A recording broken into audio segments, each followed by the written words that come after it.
Number one, you're going to start sanding your rim. That's a good sturdy rim. And I've done a lot of the sanding for you, but right here,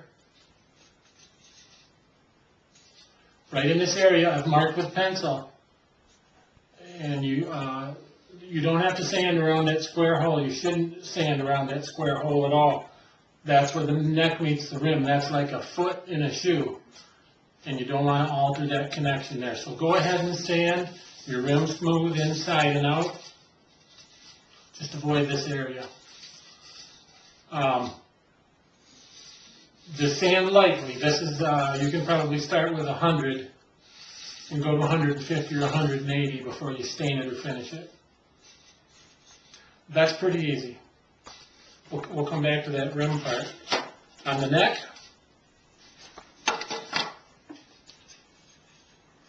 you can sand the dowel.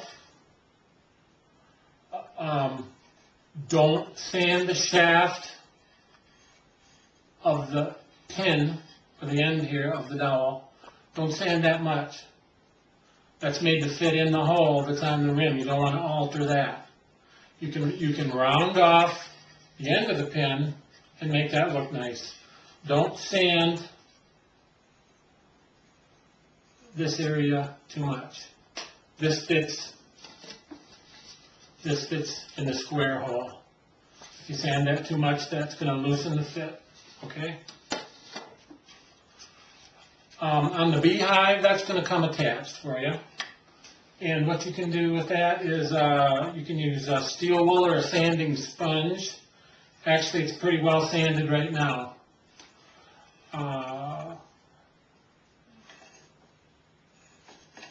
What else could I tell you? I've left the edges quite sharp. The edges of the neck. That's because some people will just want to sand it a little bit and they like a hard edge, and some people like them quite soft and round, and that's up to you too. So sand the top, sand the back, sand here. Don't sand in the holes. Nothing goes in the holes. Not sandpaper, not stain, nothing goes in the holes.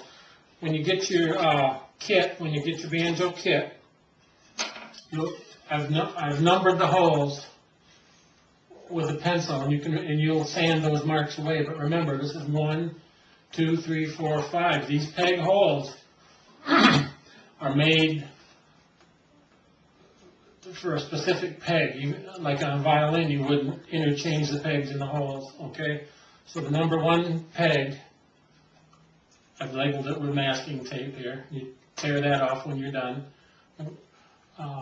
There's your number 1 hole. Number 2, these all turn real nice. Don't put anything in the hole. Don't be tempted to put any wax or anything in there. I've already put some compound in there, and they're perfect. This is 3, 4, and the 5th peg. You can see that they're all, that way they're all uniform. They're all the same length. So anyway, now when you are finishing and staining your banjo, after you've sanded it, now the main thing with your sanding, after you've done all your sanding, check it, and you're going to find some marks. Check it again in the light. The best light is by a window. Check for scratches and sand this right down to 150 or 180.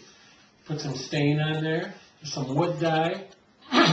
Talking to a fellow the other day, and he was talking about an old remedy where an old potion where you put steel wool and vinegar overnight, and you get something that you can rub on there. You've heard of putting tea on there, these old-fashioned things. So experiment on some wood and see what you like. Just for some ideas here, I've got some other Boucher necks. So this one. These are all glossy. These need to be dulled down a little bit, but they've got glossy shellac on them right now. This is the paint job. This is the Boucher paint job.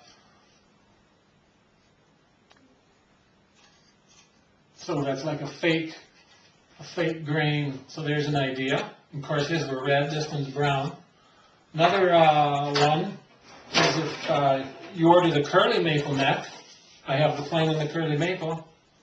You can use wood dye or stain on curly maple, then sand it off, and your lines will be exposed, and then put on another coat, and that's what makes your curly maple look good like that. It gives it more contrast. And a little amber shellac, and that looks pretty good. So there's an idea. And the old simplest idea is when you can just put linseed oil on the neck. And then I guess this too is sealed with a coat of amber shellac. So that's nice too. So those are some ideas. That's just, now this isn't the same kind of wood.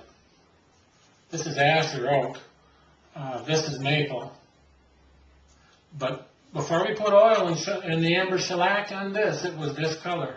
It was light colored like that. So that's what 2 coats of linseed oil, boiled linseed oil, and 2 coats of amber shellac will make this look like.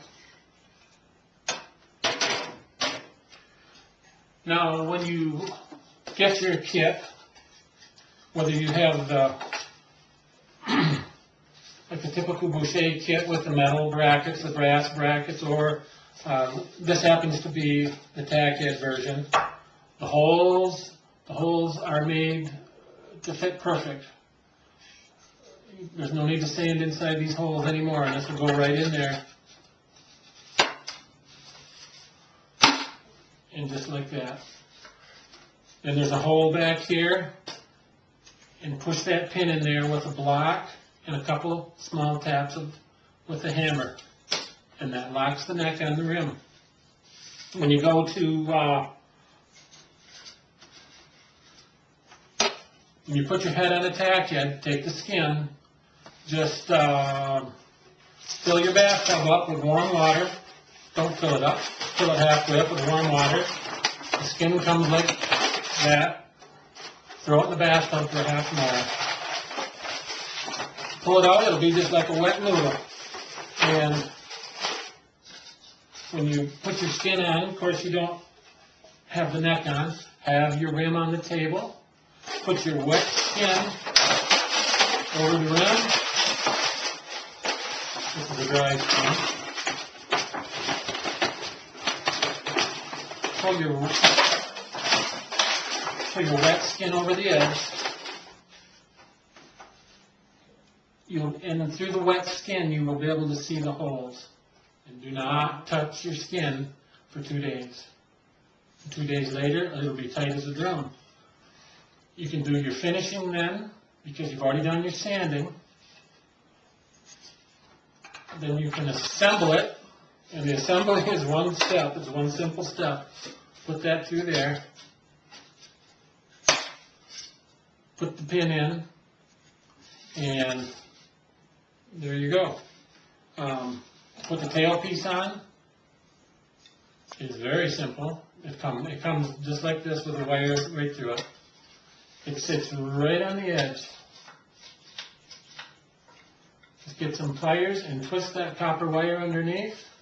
File the end of it so it's not sharp, because it will be sharp. And bend it around and bend it inward so it doesn't catch your clothes, and that's your tailpiece. Also included is your bridge, and your minstrel strings.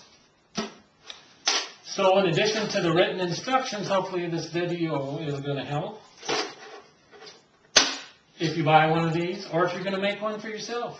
So there you go.